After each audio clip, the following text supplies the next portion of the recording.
হযরত আব্দুল্লাহ ইবনে মাসউদ রাদিয়াল্লাহু তাআলা আনহু অন্য আরেক হাদিসের মধ্যে বলেন, রাসূল করিম সাল্লাল্লাহু আলাইহি ওয়াসাল্লাম জানায়া দিয়েছেন, ও আমার উম্মত শোনো শোনো, জাহান্নামের মধ্যে রব্বুল আলামিন বড় বড় 19 জন ফেরেশতা নিযুক্ত করে রাখছে।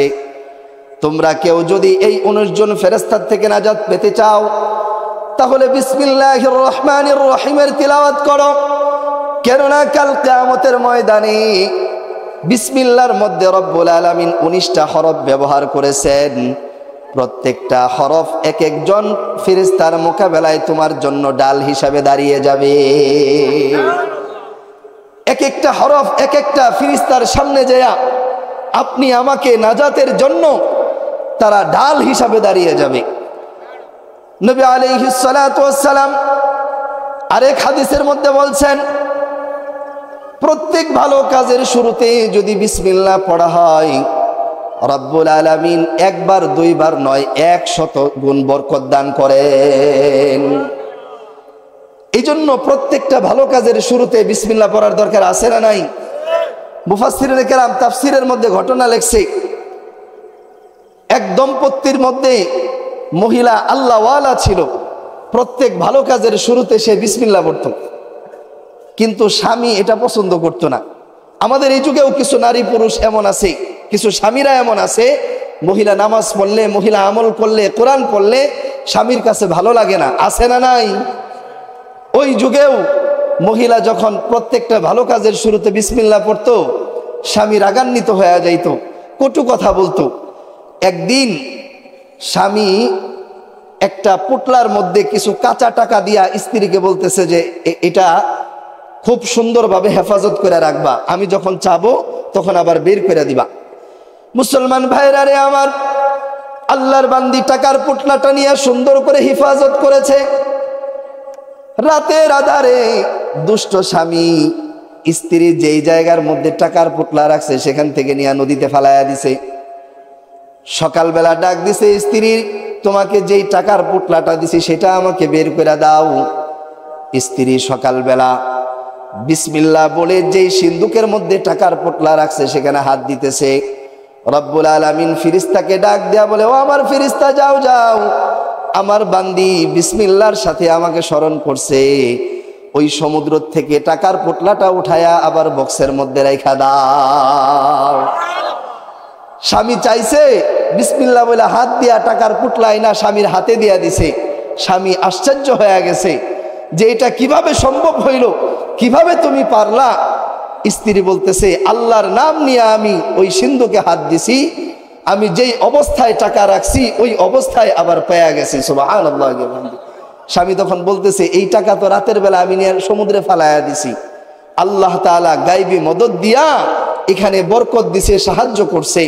আপনি আমিও যদি প্রত্যেকটা ভালো কাজের শুরুতে বিসমিল্লাহ পড়তে পারি, আশা করা যায় আল্লাহ তাআলা আমাদের প্রত্যেকটা ভালো কাজের শুরুতে বিসমিল্লাহ পড়লে বরকত দিয়া দিবেন। কন্যা সুবহানাল্লাহ। সম্মানিত হাজিরিন, যেটা বলতেছিলাম, আল্লাহ তাআলা কালামে হাকিমের এই সূরা ফাতিহার 2 নম্বর নাম দিছে উম্মুল কিতাব। 3 নম্বর নাম মুফাসসিরিনে কেরাম উল্লেখ করছেন সাবআম মাসানি। যেহেতু আল্লাহ তাআলা সূরা ফাতিহার মধ্যে 7টা আয়াতে কারিমা নাজিল করছে, এই দিকে লক্ষ্য করে সূরা ফাতিহার আরেকটা নাম হইল সাবআম মাসানি। কন্যা সুবহানাল্লাহ। সূরা ফাতিহার 7টা নাম আছে। এরকম ভাবে কয়টা নাম আছে? 7টা নাম। মুফাসসিরিনে কেরাম লেখেন চতুর্থ নাম বলা হয়েছে সূরাতুশ শিফা। নবী আলাইহিস সালাতু ওয়াস সালাম বলেছেন, যার যে কোনো সমস্যা থাকুক, যে কোনো রোগ হোক না কেন, কেউ যদি এই সূরা ফাতিহা পড়ে আল্লাহর নাম নিয়ে যদি দম করে, আল্লাহ তাআলা এই সূরা ফাতিহার উসিলায় ওই ব্যক্তিকে শিফা নসিব করেন। কন্যা সুবহানাল্লাহ। এজন্যই চতুর্থ নম্বর নাম সূরা ফাতিহার নাম রাখা হয়েছে সূরাতুশ শিফা। সম্মানিত হাজিরিন, এই সূরা ফাতিহাতে আল্লাহ তাআলা কি আলোচনা করেছেন? প্রথমেই আল্লাহ তাআলা বলেন আলহামদুলিল্লাহি রাব্বিল আলামিন। আমরা নামাজে দাঁড়ায়া সর্বপ্রথম কেরাত শুরু করি এই সূরা ফাতিহা দ্বারা। কথা বলেন ঠিক কিনা? বান্দা যখন আলহামদু আলহামদু শব্দের অর্থ হইল প্রশংসা। আমরা প্রশংসা করব কার? আল্লাহ তাআলার। কুরআনুল কারীমে আল্লাহ তাআলা বলেন, ওয়ালাউ আন্নামা ফিল আরদি মিন শাজারাতিন আকলামু ওয়াল বাহরু ইয়ামুদ্দুহু মিন বাদিহি সাবআতু আবহুরিম মা নাফিদাত কালিমাতুল্লাহ। কে বান্দা, জমিনের মধ্যে যত গাছ আছে সমস্ত গাছগুলা দিয়া যদি কলম বানাও, 7 সমুদ্রের সাথে যদি আরো 7 সমুদ্র লাগায়া তুমি কালি বানাও, তোমার কলম শেষ হয়ে যাবে, কালিও শেষ হয়ে যাবে। মা নাফিদাত কালিমাতুল্লাহ, আল্লাহ তাআলার প্রশংসা করে শেষ করা যাবে না। কন্যা সুবহানাল্লাহ। কিয়ামত পর্যন্ত যদি আমরা হায়াত পাই আর আল্লাহ তাআলার প্রশংসা করতে থাকি, আমাদের হায়াতের জিন্দেগি শেষ হয়ে যাবে, আল্লাহ তাআলার প্রশংসা করে শেষ করা যাবে না। সুখে দুঃখে উঠতে বসতে আমরা প্রশংসা করব কার? আল্লাহ তাআলার। কিন্তু এই যুগে আইসা তো মানুষ নেতার এমন প্রশংসা করে, এমন ভাবে তেল দেয়, তেল দিতে দিতে দিতে দিতে তেলের দাম বাড়ে হালাইছে। কথা কোন ঠিক কিনা? দুনিয়ার সামান্য নেতা সে একটু সাপোর্ট দেয়, এটার লিগা তার প্রশংসা কইরা একেবারে শেষ। কিন্তু যেই আল্লাহ আপনি আমাকে এত কিছু দিল, এত নিয়ামত দিল, আল্লাহ তাআলা বলেন, ওয়া ইন তাউদ্দু নি'মাতাল্লাহি লা তুহসুহা। তোমরা যদি আল্লাহ তাআলার নিয়ামতের গণনা করো, আল্লাহ তাআলার নিয়ামত গণনা করে শেষ করতে পারবা না। কন্যা সুবহানাল্লাহ। আমরা শ্বাস প্রশ্বাস নেই, এটা আল্লাহ তাআলার অনেক বড় একটা নিয়ামত। কথাগুলো খেয়াল করে শুনবেন। একজনে একটা গাড়ি কিনছে 1 কোটি টাকা, 1 কোটি টাকা দিয়ে একটা গাড়ি কিনছে, কিন্তু এই গাড়ির চাক্কার মধ্যে হাওয়া নাই, গাড়ি চলবে? গাড়ির দাম 1 কোটি টাকা, ওই 1 কোটি টাকার গাড়ির মধ্যে হাওয়া দিতে লাগবো সর্বোচ্চ 20 টাকা। কত? সর্বোচ্চ 20 টাকা লাগবো, বা বেশির থেকে বেশি নয় 100 টাকা লাগলো। গাড়ি কিনছে কত দিয়া? 1 কোটি টাকা দিয়া। আর হাওয়া দিতেছে কত দিয়া? 100 টাকার হাওয়া না হইলে 1 কোটি টাকার দামের গাড়ি অচল। কথা কোন ঠিক কিনা? সম্মানিত হাজিরিন, এই যে 100 টাকার হাওয়া, এটা আপনি আমার কাছে সামান্য মনে হইলেও, কিন্তু একটু হিসাব করে দেখেন, এই 100 টাকার হাওয়া 5 টাকার বাতাসটা যদি আপনি আমার থেকে বের হইয়া আর প্রবেশ না করে, তাহলে ওই মানুষটাকে কি বলা হয়? মৃত বলা হয়, লাশ বলা হয়। কথা বলেন ঠিক কিনা? একবারও কি চিন্তা করছেন? অক্সিজেন, হাসপাতালে গেলে রুগীদেরকে অক্সিজেন দেয় কি দেয় না? 1 দিন 2 দিন 3 দিন অক্সিজেন দিলে 20,000 30,000 টাকা ভাড়া আইসা পড়ে। সম্মানিত হাজিরিন, জন্মের পর থেকে নিয়া অক্সিজেন, যেই অক্সিজেনটাই না আমরা ভিতরে নেই, বের করার সময় দূষিত অক্সিজেন বের করি, আবার টানার সময় একেবারে স্বচ্ছ পরিষ্কার অক্সিজেন টেনে আমরা ভিতরে নিয়ে যাই। কথা বলেন ঠিক কিনা? আল্লাহ তাআলা যদি এই বাতাস বন্ধ করে দেয় 5 মিনিটের জন্য, গোটা দুনিয়ার সমস্ত মাখলুকাত মৃত্যুর কোলে ঢলে পড়বে। কথা বলেন ঠিক কিনা? এর জন্য মালিকের শুকরিয়া বা প্রশংসা আদায় করার দরকার আছে না নাই? একটা চোখ আল্লাহ তাআলা আপনি আমাকে নিয়ামত দান করেছেন। যার চোখ নাই তাকে জিজ্ঞেস করবেন যে এই চোখের কি দাম। গত কয়েকদিন আগে টকশোর মধ্যে একটা ঘটনা দেখতেছিলাম। এক সমন্বয়ককে, এক অন্ধ, যে বিগত সরকার গুলি করে অনেক ছাত্র ভাইদেরকে পঙ্গু বানাইছে, আহত করছে। একটা ছেলে অন্ধ হয়ে গেছে, কোরআনের হাফেজ। একটা টকশোর মধ্যে এক সমন্বয়ক, সে কান্না করে করে বলতেছিল, এই কোরআনের হাফেজটা বলতেছে, ভাই আমাকে কি 1 দিনের জন্য একটু চোখটা ফিরাইয়া দিতে পারবেন? তখন ওই সমন্বয়ক জিজ্ঞেস করছে কেন 1 দিনের জন্য কেন? কয়, এই আন্দোলনে আসার আগে আমার মা আমাকে বারবার না করছিল, কিন্তু আমি মায়ের কথাটা শুনি নাই।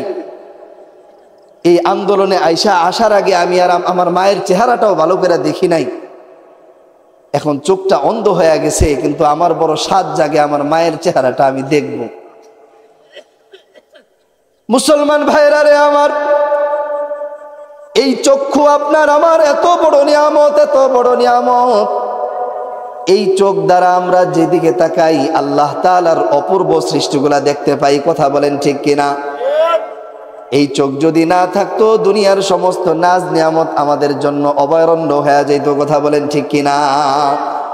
যেই মালিক আপনি আমাকে চোখ দিলেন ওই মালিকের প্রশংসা করার দরকার আছে না নাই? সুন্দর সুন্দর রিজিক আমরা খাই, রিজিক আমাদেরকে কে দান করেন? একটু আওয়াজ দিয়া বলেন না, কে দান করেন?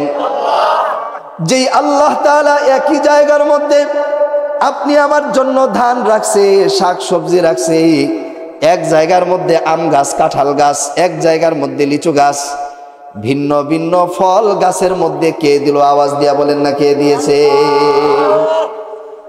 সমস্ত রিজিকের ব্যবস্থা আপনি আমার জন্য আল্লাহ তাআলা করেছেন। ওই মালিকের প্রশংসা করার দরকার আছে না নাই? সদা সর্বদা উঠতে বসতে আমরা কার প্রশংসা করব? আল্লাহ তাআলার প্রশংসা করব। এজন্যই আল্লাহ তাআলা বলেন আলহামদু। নবী আলাইহিস সালাতু ওয়াস সালাম বলেন, আমার উম্মত যখন নামাজে দাঁড়ায়া বলে আলহামদু, রব্বুল আলামিন সাথে সাথে জবাব দিয়া দেয় হামিদানি ইয়া আবদি, হে আমার বান্দা আমি তোমার প্রশংসার জবাব দিয়া দিলাম। কন্যা সুবহানাল্লাহ। লিল্লাহ, সমস্ত প্রশংসা কার জন্য? আল্লাহ তাআলার জন্য।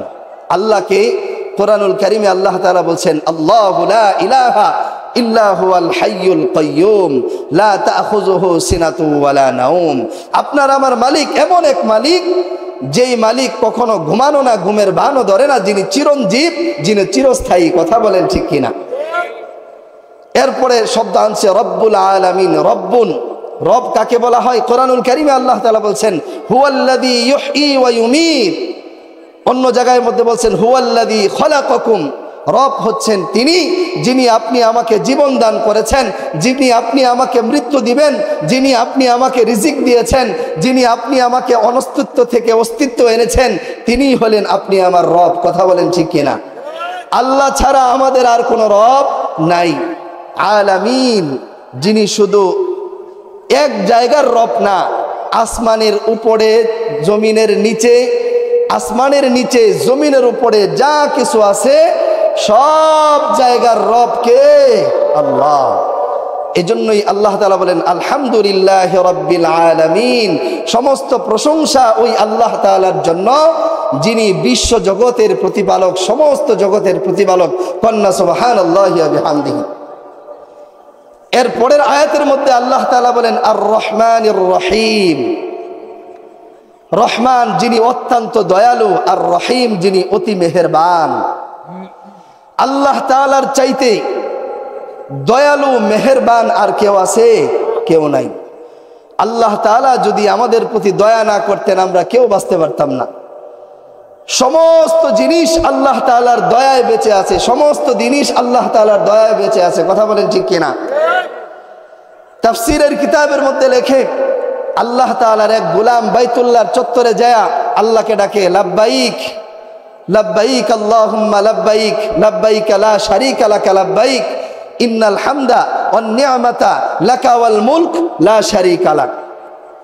আল্লাহর গোলাম যতবারই লাব্বাইক বলে আল্লাহ তাআলা জবাব দিয়া দেয় লা লাব্বাইক, তোর লাব্বাইক আমি কবুল করি নাই। একদিন দুই দিন নয়, 40 বছর পর্যন্ত আল্লাহর গোলাম বাইতুল্লাহর চত্বরে যাইয়া আল্লাহর লাব্বাইক বলে, লাব্বাইক বলে। একবার যাওয়ার সময় সাথে খাদেম নিয়ে গেছে, খাদেমও তিনার সাথে তওয়াফ করতেছে আর লাব্বাইক বলতেছে। এমন সময় খাদেমের কানের মধ্যেও আওয়াজ আসছে যে লা লাব্বাইক। খাদেম ডাক দিয়া বলতেছে হুজুর, আপনি যে লাব্বাইক বললেন, আপনার লাব্বাইকের সাথে জবাব আসলো লা লাব্বাইক, বিষয়টা তো বুঝলাম না। মুসলমান ভাইয়েরা রে আমার, আল্লাহর গোলাম ডাক দিয়া বলেন ও আমার খাদেম শোনো শোনো, এই আওয়াজ আমি একদিন দুই দিন নয় 40 বছর যাবত শুনি। খাদেম ডাক দিয়া বলে হুজুর 40 বছর ধরে ডাক দেন আর বলে লা লাব্বাইক, তোর ডাকে আমি সাড়া দিলাম না। বিরক্ত হইয়া তো একটা বছরের জন্য পিছপা হইলেন না, কারণটা কি? কারণটা কি?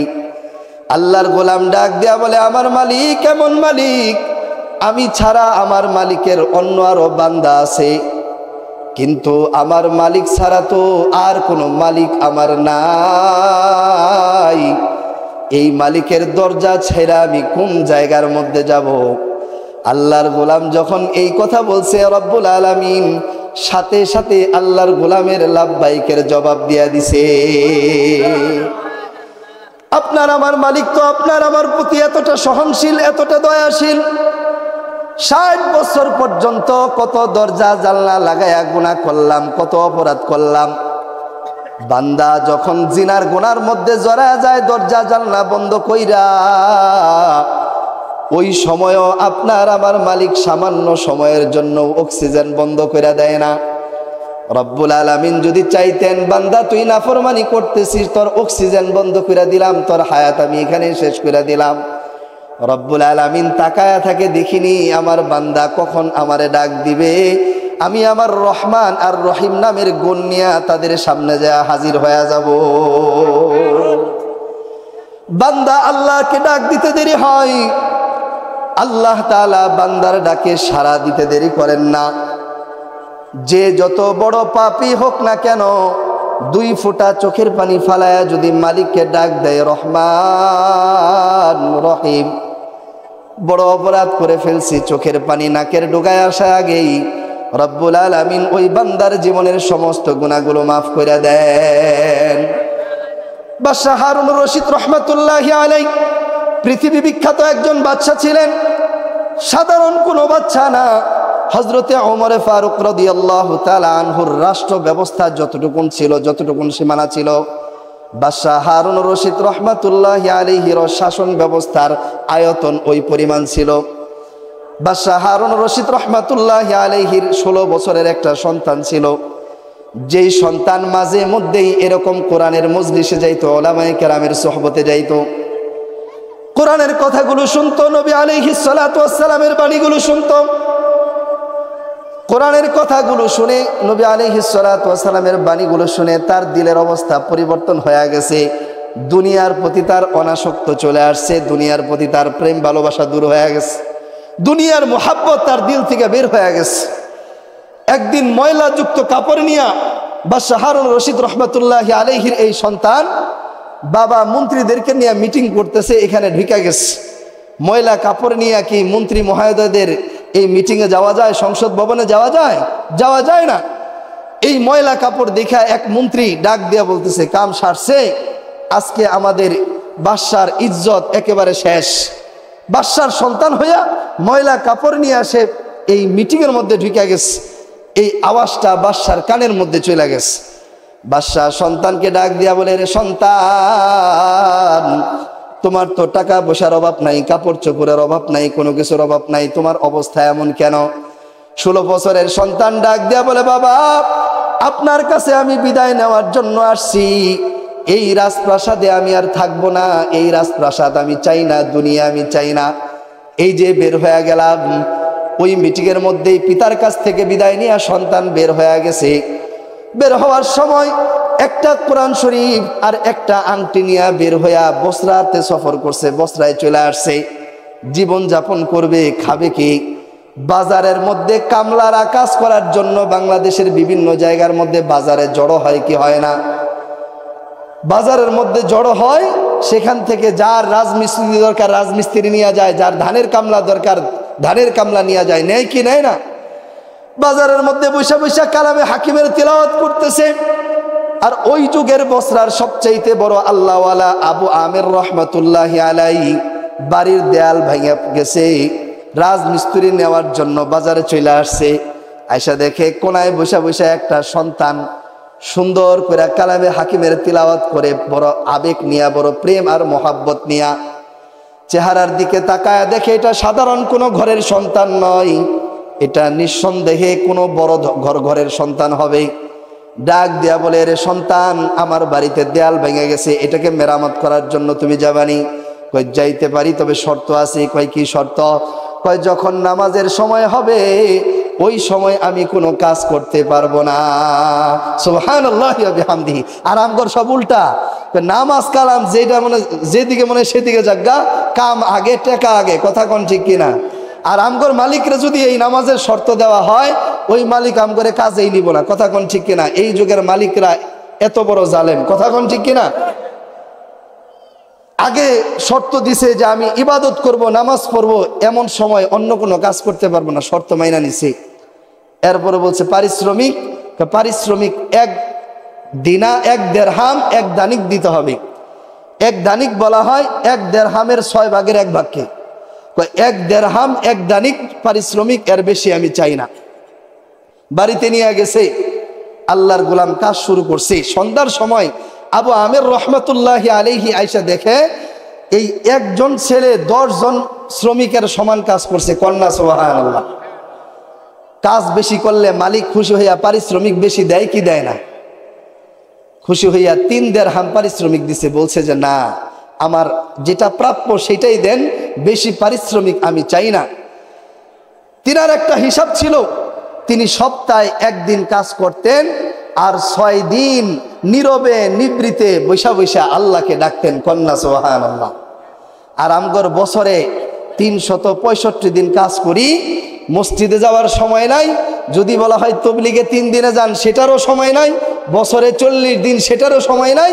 জীবনে অন্তত পক্ষে 4 মাস আল্লাহর রাস্তায় সময় লাগান, সেটা সময় নাই। আমাদের মাসে 30 দিনের মধ্যে 30 দিনই আমরা দুনিয়ার কাজ করি। কথা কোন ঠিক কিনা? কিন্তু বাদশাহ হারুন রশিদ রহমতুল্লাহি আলাইহির সন্তান, যিনি সপ্তাহে 1 দিন কাজ করতেন আর 6 দিন কাকে ডাকতেন? একটা আওয়াজ দিয়ে কন্যা, কাকে ডাকতেন? আল্লাহকে ডাকতেন। আবু আমের রহমতুল্লাহি আলাইহি তিনাকে পারিশ্রমিক দিয়ে বিদায় করে দিছে। পরের দিন বাজারে গেছে, যায় দেখে যে তিনি আর নাই। জিজ্ঞেস করলো যে এই কালকে যে শ্রমিককে নিয়ে গেছি, ওনাকে তো আজকে আর দেখতেছি না। তখন বাজারের অন্য কাজের লোকরা বলতেছে, শুনেন, এই লোক সপ্তাহে 1 দিন কাজ করে, শনিবার, বাদ বাকি সারা সপ্তাহ তার কোনো খোঁজ খবর পাওয়া যায় না। আবু আমের রহমতুল্লাহি আলাইহি তিনি চিন্তা করলেন, 1 সপ্তাহ পরে হইলেও এই শ্রমিককে আমার দরকার। তিনি পরের শনিবারে আইসা তিনাকে আবার বাড়িতে নিয়ে গেছে। আর তিনার মনে একটা কৌতূহল জাগছে, যেই লোকটা একা 10 জনের কাজ করছে, কামলাটা কেমন একটু দেখার দরকার আছে। মুসলমান ভাইয়েরা রে আমার, আবু আমের রহমতুল্লাহি আলাইহি লুকায়া লুকায়া দেখে বাদশাহ হারুন রশিদ রহমতুল্লাহি আলাইহির সন্তান আল্লাহকে তালাশে ঘর থেকে বের হয়ে গেছে, দুনিয়াকে ত্যাগ কইরা দিছে, দুনিয়া ছেড়া দিছে। যখন মশলা আর ইট একসাথে লাগায়, অটোমেটিকলি ইটগুলা জোড়া লাগা যায়। তো মশলা দিয়া ইটটা খালি ধরলেই সাথে সাথে জোড়া লাগা যায়। তখন আবু আমের রহমতুল্লাহি আলাইহি তিনি চিন্তা করলেন যে এই লোকটা সাধারণ কোনো লোক নয়, এটা নিঃসন্দেহে আল্লাহর একজন ওলি। কন্যা সুবহানাল্লাহ। মুসলমান ভাইয়েরা রে আমার, এই অবস্থা দেখা পরের সপ্তাহে পরের দিন পারিশ্রমিক দিছে 6 দেড়হাম। বলে যে না, আমার যেটা প্রাপ্য সেটাই আমি নিব, এর বেশি আমি নিব না। তিনি হিসাব করে দেখছে 1 দিন কাজ করলে 6 দিন আল্লাহরে ডাকলে এই 1 দিনের পারিশ্রমিক দিয়েই পুরা সপ্তাহ আমার চলে যাবে। দুনিয়াকে ছেড়ে দিছে। 3য় সপ্তাহে তিনাকে খোঁজার জন্য বের হইছে। বাজারের মধ্যে শনিবারে আর আসে নাই। লোকদেরকে জিজ্ঞেস করতেছে, এই লোক কোথায় থাকে, একে তো দেখতেছি না। এক লোক বলতেছে অমুক জঙ্গলের মধ্যে থাকে। মুসলমান ভাইয়েরা রে আমার, আবু আমের রহমতুল্লাহি আলাইহি খুঁজতে খুঁজতে জঙ্গলে যায় দেখে আল্লাহর গোলাম একটা ইটকে 2 ভাগ কইরা অর্ধেক ইট মাথার নিচে বালিশ হিসাবে বানায়া শুয়ে আছে আর জবানে ডাকতেছে আল্লাহ আল্লাহ আল্লাহ। চোখ 2টা বন্ধ, কিন্তু জবানটা জারি, আল্লাহরে ডাকতেছে। এই অবস্থা দেখা আবু আমর রহমতুল্লাহি আলাইহি আল্লাহর গোলামকে সালাম দিছে। চোখ বন্ধ করে সালামের জবাব নিছে। কণ্ঠ শুনে চিনা ফেলছে, ইনি তো আমার মালিক, যার বাড়িতে আমি কাজ করে আসছি। বাদশাহ হারুন রশিদ রহমতুল্লাহি আলাইহির সন্তান ডাক দিয়া বলে, ভাই আমি বড় অসুস্থ, মনে হয় না যে দুনিয়াতে আর বাঁচবো। আমি যদি ইন্তেকাল করি, আমার জানাজাটা তুমি সুন্নত তরিকায় পড়াবা, কাফন দাফন সুন্নত তরিকায় করবা। আবু আমের রহমতুল্লাহি আলাইহির সাথে এই কথা বইলাই আল্লাহর গোলাম ইন্তেকাল করছে। আবু আমের রহমতুল্লাহি আলাইহি তিনাকে সুন্নত তরিকায় কাফন দাফন পড়াইছে, দাফন কাজ শেষ করছে। রাতের বেলা স্বপ্ন দেখে আল্লাহর গোলামকে স্বপ্ন যুগে দেখতেছে। আল্লাহর গোলামকে ডাক দেয়া বলে, ও আল্লাহর গোলাম, রব্বুল আলামিন তোমার সাথে কেমন আচরণ করছে, কেমন আচরণ করছে? আল্লাহর গোলাম ডাক দেয়া বলে, দুনিয়াকে ছেড়ে দেওয়ার কারণে রব্বুল আলামিন আমাকে আখিরাতে অনেক মর্যাদা দান করছেন। কয় দুনিয়ার মায়া মোহাব্বত আমি ছেড়ে দিছি, আমার মালিক আমার প্রতি এত খুশি হয়ে গেছে, এত খুশি হয়ে গেছে, জান্নাতের মধ্যে উচ্চ মর্যাদা আল্লাহ তাআলা আমাকে দান করছে। কন্যা সুবহানাল্লাহ। ভাইরা রে আমার, আপনার আমার রব হচ্ছে রহমান রহিম, বড় দয়াবান, বড় মেহেরবান। আপনার আমার মালিকের চাইতে বড় দয়া করনেওয়ালা, বড় মায়া করনেওয়ালা আর কেউ নাই, আর কেউ নাই। একটু মালিকের নীরবে নিবৃত্তি ডাইকা দেখেন কেমন ভালো লাগে, কেমন মজা লাগে। রব্বুল আলামিনের এই কথা কবি বলেন, খুশনুমায়াদ নালায়ে সব হায়ে তু, খুশনুমায়াদ নালায়ে সব হায়ে তু, জাওকে হাদা রমজে ইয়া রব হায়ে তু। আল্লাহ তাআলা বান্দার শেষ রজনীর কান্নাকাটি বড় পছন্দ করেন, বড় মোহাব্বত করেন। রব্বুল আলামিন প্রতিদিন প্রথম আসমানে আইসা বান্দাকে ডাকতে থাকেন, এরে বান্দা, কে আসো বড় অভাবী, কে আসো বড় অভাবী, কার ঋণের সমস্যা আছে, কে অসুস্থ আছো, আমি মালিকের কাছে চাও। আমি রহমান আর রহিম নামের গণ্যা বান্দা তোমার কাছে আমি হাজির হয়ে যাব। আল্লাহ তাআলা কত মোহাব্বত আপনি আমাকে করে, কত মোহাব্বত আপনি আমাকে করে। আমার একটা কাজের লোক 3 দিন 4 দিন 5 দিন যদি আপনার আমার কাজের অবাধ্য হয়ে যায়, তার উপরে আমরা চড়াও হয়ে যাই, কিন্তু বালেগ হওয়ার পর থেকে কত ওয়াক্ত নামাজ ছেড়ে দিছি, চোখ দ্বারা কত গুনাহ করছি, এই জবান দ্বারা চাষ্টলে বসে বসে কত গীবত করছি। আল্লাহ তাআলা একবারও রাগ হয়ে যায় নাই, আল্লাহ তাআলা একবারও অক্সিজেন বন্ধ করে দেয় নাই, আল্লাহ তাআলা একবারের জন্য আপনার আমার রিজিক বন্ধ করে দেন নাই। কথা বলেন ঠিক কিনা? আল্লাহ তাআলা শেষ সময় পর্যন্ত নবী আলাইহিস সালাতু ওয়াস সালাম বলেন, বান্দা যখন নেক আমল করে, প্রত্যেকটা বান্দার জন্য 2 জন ফেরেশতা নিযুক্ত আছে। নেক আমল করলে সাথে সাথে ওই নেক আমলের ফেরেশতা তার খাতার মধ্যে উঠায় নেয়। কন্যা সুবহানাল্লাহ। কিন্তু বান্দা সকালবেলা যদি কোনো গুনাহ করে, যেই ফেরেশতাটা গুনাহ লিখে, ওই ফেরেশতাটা গুনাহ লেখা শুরু করতে চায়, আল্লাহ বলে যে একটু অপেক্ষা করো না, দেখি আমার বান্দা জোহরের নামাজে আইসা আমার কাছে তওবা করে কিনা, জোহরের নামাজে আইসা আমি আল্লাহর কাছে ক্ষমা চাই কিনা।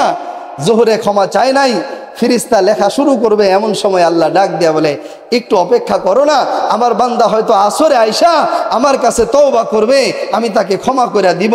আসরেও বান্দা যায় না, ফেরেশতা খাতার মধ্যে গুনাহ লিখবে, এমন সময় আল্লাহ ডাক দিয়া বলে এই অল্প কিছুক্ষণ পরে মাগরিবের নামাজ, আমার বান্দা সারাদিন কাজ করছে, সারাদিন ব্যস্ত ছিল, হয়তোবা মাগরিবে আইসা আমার বান্দা আমার কাছে তওবা করবে, আমি তার অপরাধ ক্ষমা করে দিব।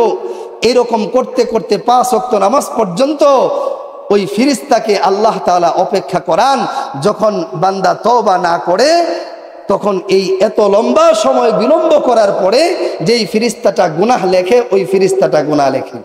আল্লাহ তাআলা আপনার আমার প্রতি কত সহনশীল, আল্লাহ তাআলা আপনি আমার প্রতি কত দয়াশীল, আল্লাহ তাআলা আপনি আমার প্রতি কত মায়াশীল, আল্লাহ তাআলা আপনি আমাকে কত ভালোবাসেন। নবী আলাইহিস সালাতু ওয়াস সালাম, হাদিস শরীফের মধ্যে আসছে, এক যুদ্ধের মধ্যে নবী আলাইহিস সালাতু ওয়াস সালাম কিছু লোককে বন্দী করে নিয়ে আসছে। সেখানে একজন মহিলা ছিল, যেই মহিলার কোলের মধ্যে একটা বাচ্চা ছিল। মুসলমান ভাইরা রে আমার, যুদ্ধের মধ্যে বন্দী করে নিয়ে আসছে। সাধারণত জেলখানার কয়েদি যারা থাকে, জেলখানায় থাকা অবস্থায় তারা পেরেশানি থাকে। কথা বলেন ঠিক কিনা? ওই মহিলা যার কোলের মধ্যে দুধের শিশু ছিল, মহিলা শিকল দ্বারা বাঁধা অবস্থায় আছে। কোলের সন্তানকে না দেখা সে যে বন্দী আছে তার বন্দিত্বের কথা ভুলে গেছে। কিছুক্ষণ পরে যখন কোলের সন্তানটা মায়ের কাছে আসছে, এমন খুশি হয়ে গেছে, এমন খুশি হয়ে গেছে। আপনার আমার হাবিব সাল্লাল্লাহু আলাইহি ওয়াসাল্লাম সাহাবায়ে কেরামদেরকে ডাক দিয়া বলেন, ও আমার সাহাবায়ে কেরাম, শোনো শোনো, এই মা বন্দী অবস্থায় হারানো সন্তান পায়া যেই পরিমাণ খুশি হয়েছে, আমার মালিক বান্দা যখন গুনাহ থেকে তওবা করে আল্লাহর কাছাকাছি চলে আসে, রব্বুল আলামিন বান্দার প্রতি তার চাইতে বেশি খুশি হয়ে যায়। এক সাহাবী নবী আলাইহিস সালাতু ওয়াস সালামের কাছে আসছে, এমন সময় দেখে ছোট্ট একটা পাখি এই সাহাবীর মাথার উপরে কিচিরমিচির করতেছে। নবী আলাইহিস সালাতু ওয়াস সালাম বুঝতে পারছেন যে এই সাহাবী হয়তোবা এই পাখির বাচ্চাগুলা ধরে নিয়ে আসছে। দেখবেন আমাদের এখনকার সময়ও যদি কোনো পাখির বাসার থেকে পাখির বাচ্চাও আনা হয়, ওই পাখির মা পাখিটা কিচিরমিচির আওয়াজ করতে থাকে, করে কি করে না?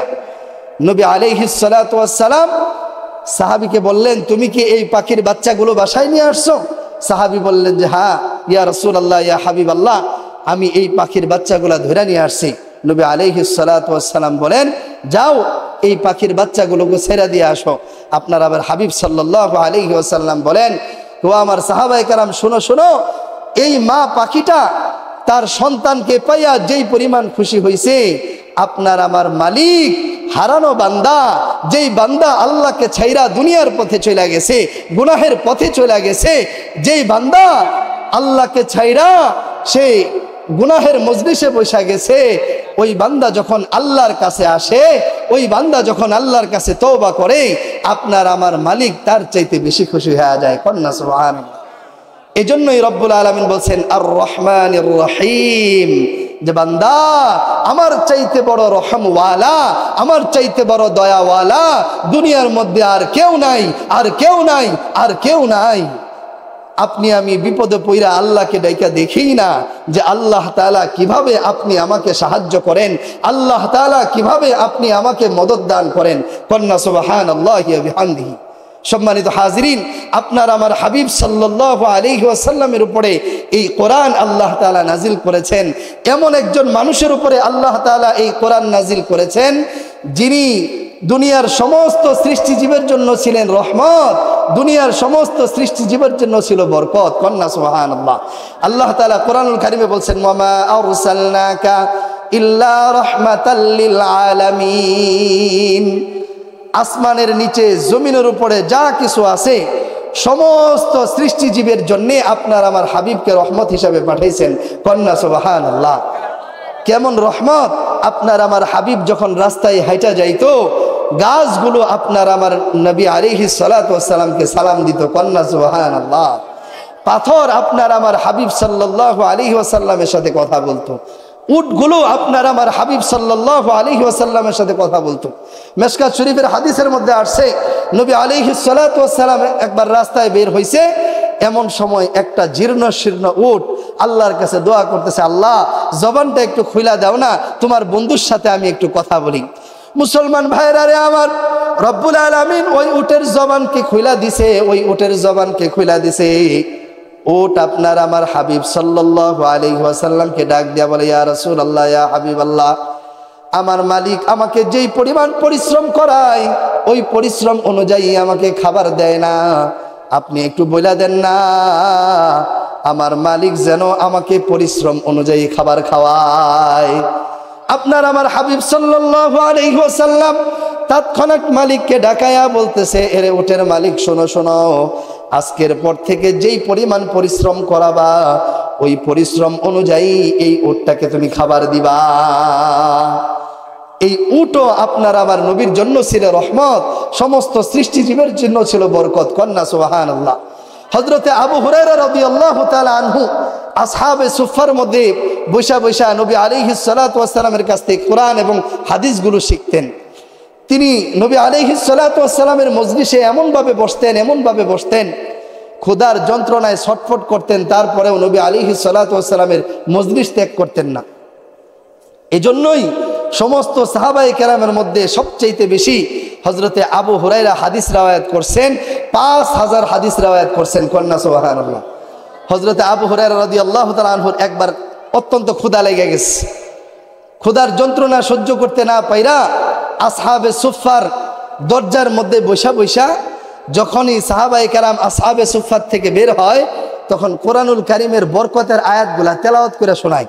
তিনি তেলাওয়াত করে, ওয়ালাউ আন্না আহলাল কুরা আমানু ওয়াত্তাকাউ লাফাতাহনা আলাইহিম বারাকাতিম মিনাস সামাই ওয়াল আরদ ফাকুলতু ইস্তাগফিরু রাব্বাকুম ইন্নাহু কানা গফফারা ইউরসিলিস সামাআ আলাইকুম মিদরারা ওয়া ইউমদিদুকুম বিআমওয়ালিন ওয়া বানিনা ওয়া ইয়াজআল লাকুম জান্নাতিন ওয়া ইয়াজআল লাকুম আনহারা। হযরতে আবু হুরায়রা যখনই দেখে যে কেউ বের হয়, সাথে সাথে এই বরকতের আয়াতগুলা তিলাওয়াত করে। সর্বপ্রথম হযরতে আবু বকর বের হয়েছে, বের হওয়ার সাথে সাথে আবু হুরায়রা এই বরকতের আয়াত তিলাওয়াত করতেছে। এই বরকতের আয়াত তিলাওয়াত শুনাই তিনি বুঝতে পারছেন যে আবু হুরায়রার ক্ষুধা লাগছে। তিনি সরাসরি বলতেছেন না যে ভাই আমি তো ক্ষুধার যন্ত্রণায় ছটফট করতেছি, একটু আমাকে তোমার বাড়িতে নিয়ে খাবার খাওয়াও না। হযরতে আবু বকর আবু হুরায়রার তেলাওয়াতকৃত আয়াতগুলা শুনা তিনি চিন্তা করলেন, আমার বাড়িতে তো খাবার নাই, আমি কিভাবে আবু হুরায়রাকে বাড়িতে নিয়ে খাবার খাওয়াবো। একটু পরে হযরত ওমর বের হয়েছে। যখনই ওমর বের হয়েছে, হযরত আবু হুরায়রা সাথে সাথে বরকতের আয়াত তিলাওয়াত শুরু করছে। এই তেলাওয়াত শুনে হযরত ওমরও বুঝতে পারছে হযরতে আবু হুরায়রার প্রচন্ড ক্ষুধা লেগে গেছে। কন্যা সুবহানাল্লাহ। হযরত ওমরও চিন্তা করলেন যে আমার বাড়িতেও তো আবু হুরায়রাকে খাবার দেওয়ার মতো কোনো খাবার নাই, কি করা যায়। তিনিও চুপ করে চলে গেলেন। একটু পরে রহমাতুল লিল আলামিন সরদারে দু জাহাঁ রাসূল করিম সাল্লাল্লাহু আলাইহি ওয়াসাল্লাম বের হইছেন। রাসূল করিম সাল্লাল্লাহু আলাইহি ওয়াসাল্লাম বের হওয়া মাত্রই আবু হুরায়রা আগের নেই আবার সেই বরকতের আয়াতগুলা তিলাওয়াত শুরু করে দিচ্ছে। আপনার আমার হাবিব সাল্লাল্লাহু আলাইহি ওয়াসাল্লাম রহমতের নবী, বরকতের নবী আবু হুরায়রার তেলাওয়াতকৃত আয়াতগুলা শুনে বুঝতে পারছেন আবু হুরায়রার কি শুরু হয়ে গেছে। রহমাতুল লিল আলামিনও দেখলেন ঘরের মধ্যে তো কোনো খাবার নাই। এমন একজন নবী আমরা পাইছি, এমন একটা নবী আমরা পাইছি যাকে না বানাইলে কুল কায়নাত কোনো সৃষ্টি হইতো না। সেই নবী দিন প্রচার করতে যায় পেটের মধ্যে ইট পাথর বাইন্দা দিন যাপন করছে। তিনি যদি চাইতেন জান্নাতের খাবারগুলো রব্বুল আলামিন সসম্মানে দুনিয়াতে দিয়া দিতেন, কিন্তু তিনি তো উম্মতের জন্য কান্নাকাটি করছেন, দুনিয়া চান নাই, দুনিয়া চান নাই। আপনার আমার নবী তো রহমতের নবী, বরকতের নবী। হযরতে আবু হুরায়রাকে ডাক দেয়া বলে, রে আবু হুরায়রা চলো আমার বাড়িতে যাই, দেখি রব্বুল আলামিন তোমার জন্য কি বন্দোবস্ত করে রাখছে। ঘরের মধ্যে যায় দেখে কোনো খাবার নাই। কিছুক্ষণ পরে এক পেয়ালা দুধ চলে আসছে। আপনার আমার হাবিব সাল্লাল্লাহু আলাইহি ওয়াসাল্লাম মুস্কি হাসি দিয়া আবু হুরায়রাকে ডাক দেয়া বলে, রে আবু হুরায়রা তোমার জন্য রব্বুল আলামিন উত্তম রিজিকের ব্যবস্থা করে দিয়েছেন। হযরতে আবু হুরায়রাকে ডাক দেয়া বলে, রে আবু হুরায়রা যাও যাও খুঁজা দেখো তোমার মতো আরো কেউ ক্ষুধার্ত আসেনি।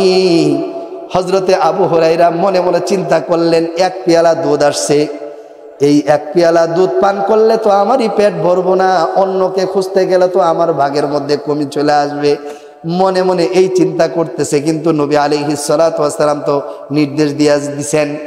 হযরতে আবু হুরায়রা খুঁজতে খুঁজতে একজন দুইজন নয় 70 জন ক্ষুধার্ত সাহাবায়ে কেরামকে খুঁজে পাইছেন। মনে মনে চিন্তা করলেন যাও এক ঢোক খাইতে পারতাম, মনে হয় এক ঢোকও ভাগে জুটবে না।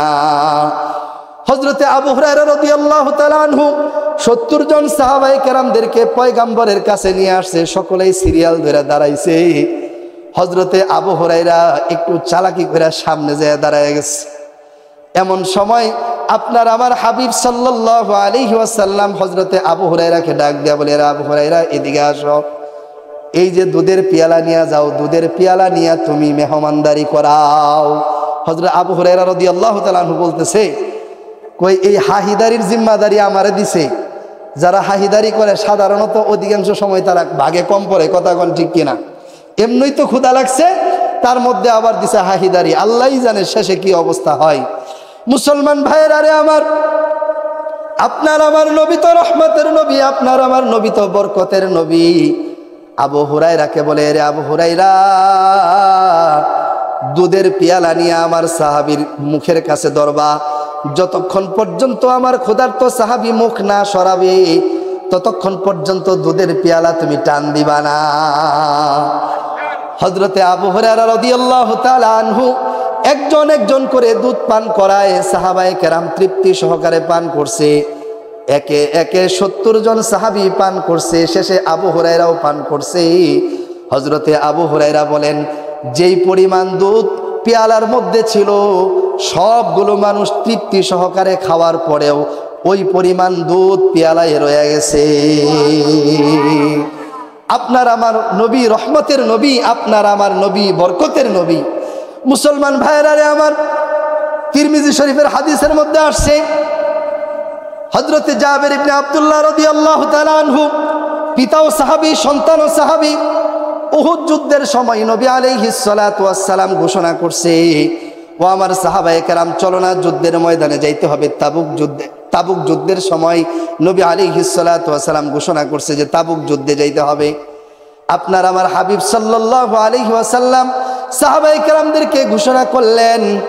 সাহাবায়ে কেরাম সকলেই যুদ্ধে যাওয়ার জন্য প্রায় প্রস্তুতি গ্রহণ করে নিলেন।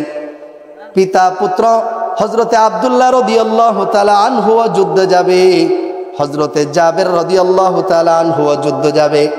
দুইজনই রেডি হয়ে গেছে যুদ্ধে যাওয়ার জন্য। হযরতে আব্দুল্লাহ রাদিয়াল্লাহু তাআলা আনহুর বাড়িতে 5 কন্যা ছিল।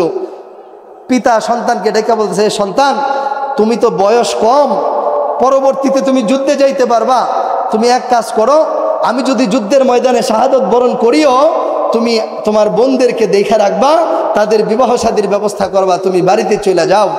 সন্তান দেখেন যুদ্ধে যাওয়ার কি আগ্রহ।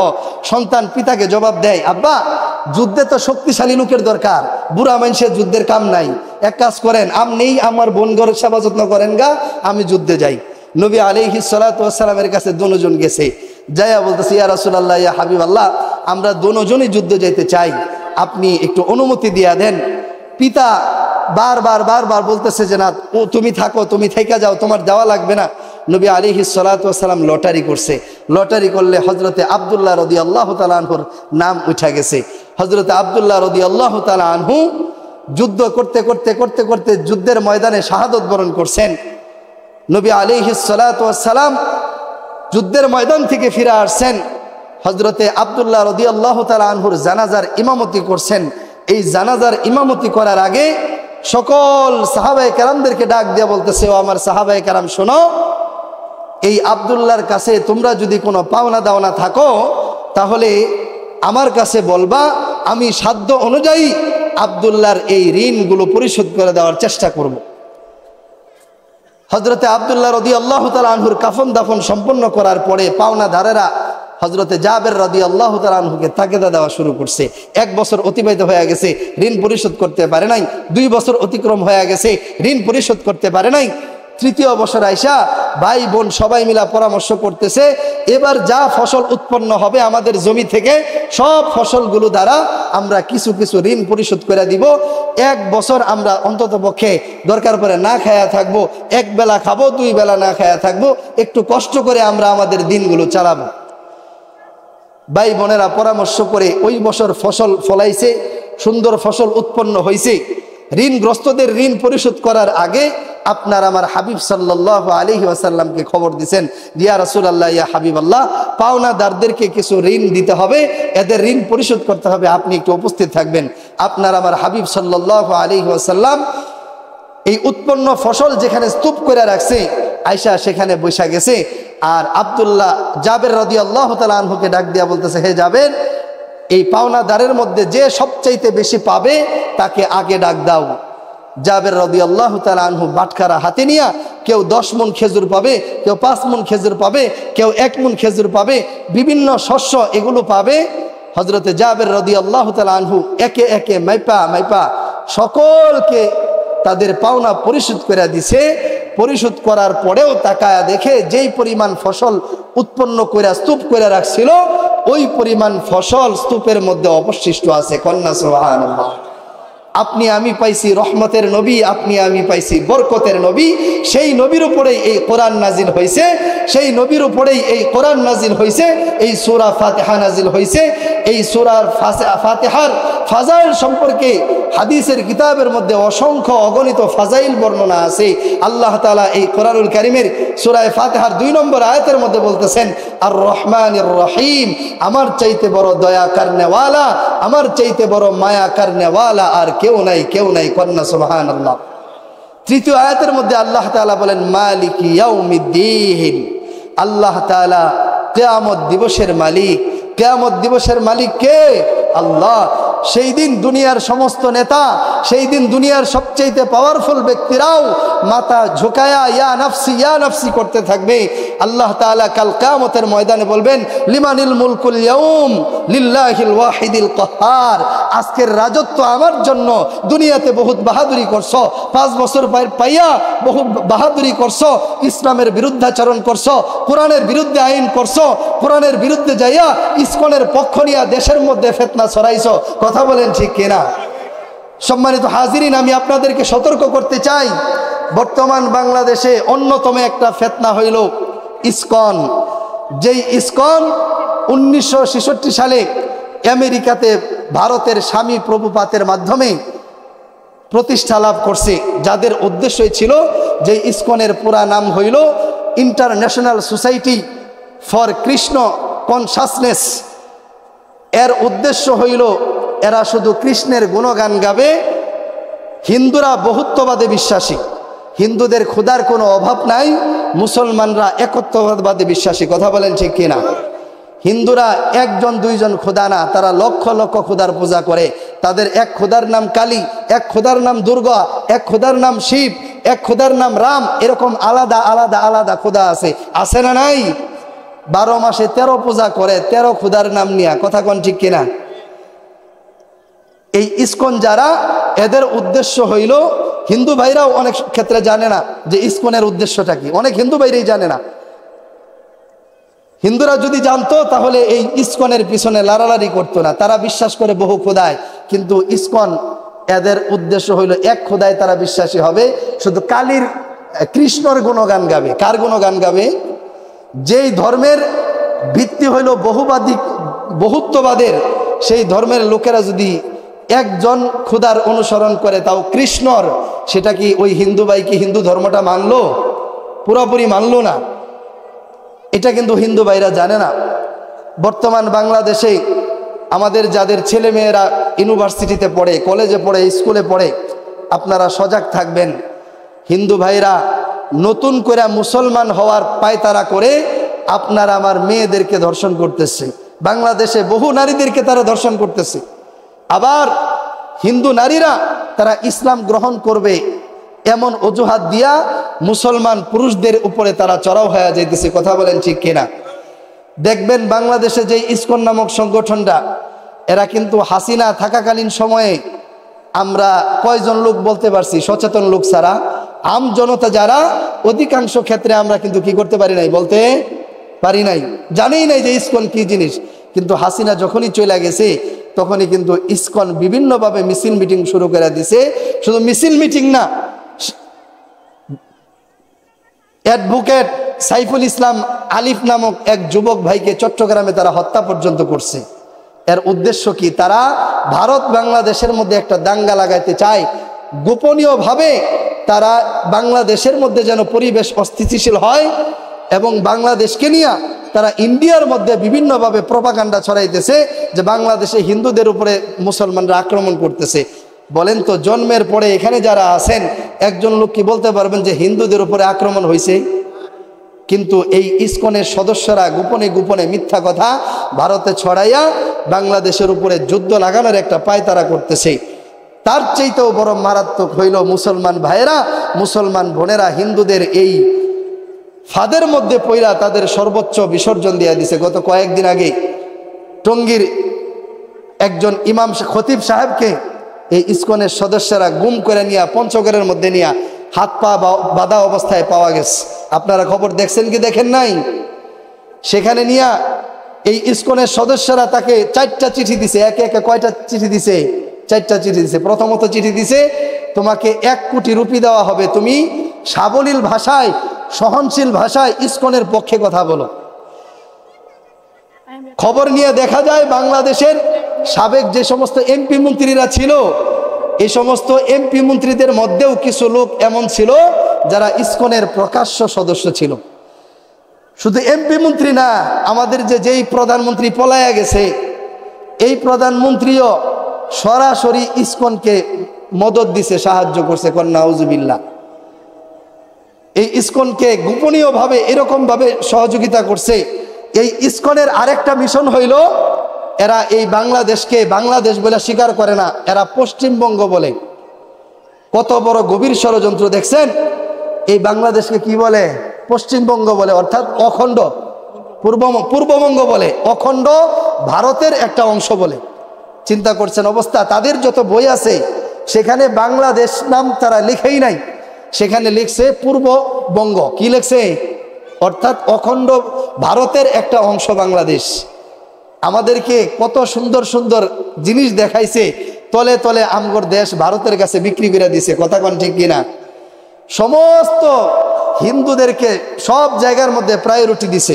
এই যে দেখেন প্রশাসন, এরা হিন্দুদের দালালি করতেছে। এই বাইরে গুম করে নিয়ে অমুক জায়গার মধ্যে রেখে পঞ্চগড়ে রেখে আসা হইল, মামলা নিতে চায় না। শেষে চাপের মুখে মামলা নিছে। মামলা নিলেও তারা এটা তদন্ত জোরালোভাবে করতেছে না। জবাব চাইছে যে আপনারা তদন্ত করতে চাইতেছেন না কেন? বলতেছে যে না, দেশের মধ্যে বিশৃঙ্খলা তৈরি হবে, কারণ আমাদের দেশের প্রশাসনও ভারতের কাছে বিক্রি হয়ে গেছে। কথা কোন ঠিক কিনা? যদি প্রশাসন নিরপেক্ষ থাকতো তাহলে আমার দেশের মধ্যে এতগুলো মানুষ কখনো হত্যাও হইতো না, এত অন্যায়ও আমাদের দেশের মধ্যে হইতো না। কথা কোন ঠিক কিনা? এই ইসকন থেকে সাবধান। যেখানেই যে সময় এই ইসকন নিষিদ্ধের ডাক আসবে আমরা সকলে ঝাঁপিয়ে পড়বো তো ইনশাআল্লাহ। আমাদের দেশ রক্ষায় ইসকনকে যেখানেই পাবো সেখানেই আমাদের স্লোগান একটাই, নিষিদ্ধ নিষিদ্ধ ইসকন নিষিদ্ধ। এই ইসকন আর বাংলাদেশের জমিনে আমরা দেখতে চাই না। শুধু আমাদের দেশে না, সারা পৃথিবীতে বিভিন্ন দেশের মধ্যে তারা 108টা রাষ্ট্রের মধ্যে ঘাঁটি গাড়ছে। কয়টা রাষ্ট্রে? 108টা রাষ্ট্রে ঘাঁটি গাড়ছে। অধিকাংশ রাষ্ট্রে তাদেরকে নিষিদ্ধ করছে। তো আমরাও চাই শতকরা 92% মুসলমানের রাষ্ট্রে হিন্দুয়ানি কোনো সংস্কৃতি আমরা দেখতে চাই না। কথা কোন ঠিক কিনা? এই দেশে যদি চলে মুসলমানের নীতিতেই চলবে, কোরআনের নীতিতেই চলবে। কথা কোন ঠিক কিনা? আমরা আমাদের আগামীর বাংলাদেশ কোরআনের বাংলাদেশ দেখতে চাই। আমরা আমাদের আগামীর বাংলাদেশ ইসলামের বাংলাদেশ দেখতে চাই। কথা কোন ঠিক কিনা? এই কোরআন যদি আপনার আমার জীবনে আসে, এই কোরআন যদি আমি আপনার আমার জীবনে বাস্তবায়ন করতে পারি, তাহলে পরিবার সুন্দর হয়ে যাবে, সমাজ সুন্দর হয়ে যাবে, রাষ্ট্র সুন্দর হয়ে যাবে, প্রত্যেকটা জীবন মানুষের সুন্দর হয়ে যাবে যদি কোরআন অনুযায়ী জীবন চলে। কথা কোন ঠিক কিনা? যদি কোরআন অনুযায়ী বিচার বিভাগ চলে তাহলে পুরা দেশ ঠিক হয়ে যাবে। কথা কোন ঠিক কিনা? কোরআনে আল্লাহ তাআলা বলেন, ফর এক্সাম্পল দুই একটা উদাহরণ দিলে ভালো করে বুঝতে পারবেন। কোরআন অনুযায়ী যদি রাষ্ট্র চলে তাহলে সব জায়গা ঠিক হয়ে যাবে। কথাগুলো খেয়াল করে শুনেন। বাংলাদেশ যে বিচার ব্যবস্থা অধিকাংশই মানবতন্ত্র বিচার ব্যবস্থা, অধিকাংশই মানবতন্ত্র, যেগুলো লন্ডনের ব্রিটিশরা লেখা দিয়ে থুয়ে গেছে। দেখেন ইসলাম বলছে ওয়াসসারিকু ওয়াসসারিকাতু ফাকতাউ আইদিয়াহুমা জাযাআম বিমা কাসাবা নাকালাম মিনাল্লাহ। যদি চুরনি চুরি করে তাদের হাত কেটে দিতে বলছে। কি করতে বলছে? হাত কেটে দিতে বলছে। মানুষ হত্যা করলে তার কেসাস হিসাবে তাকেও হত্যা করে দিতে বলছে।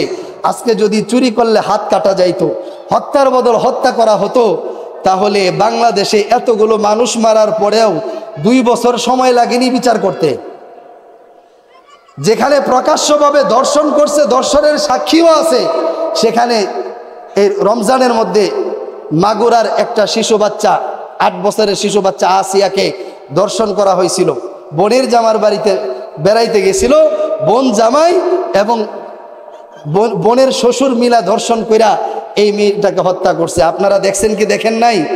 যেই আসিয়া সম্পর্কে সারা বাংলাদেশের একবারে নিম্ন মহল থেকে নিয়ে উচ্চ মহল পর্যন্ত বিবৃতি দিছে, দুঃখ প্রকাশ করছে, আজও পর্যন্ত বিচার হয় নাই। কথা কোন ঠিক কিনা?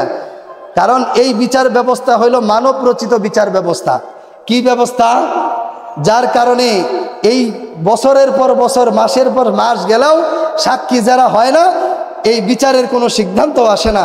আর যদি কোরআনের বিচার থাকতো, পাথর মেরে তাকে হত্যা করে দিলে, এই একটাকে হত্যা করলে সারা দেশের সব ধর্ষকরা ঠিক হয়ে যাইত। কথা কোন ঠিক কিনা?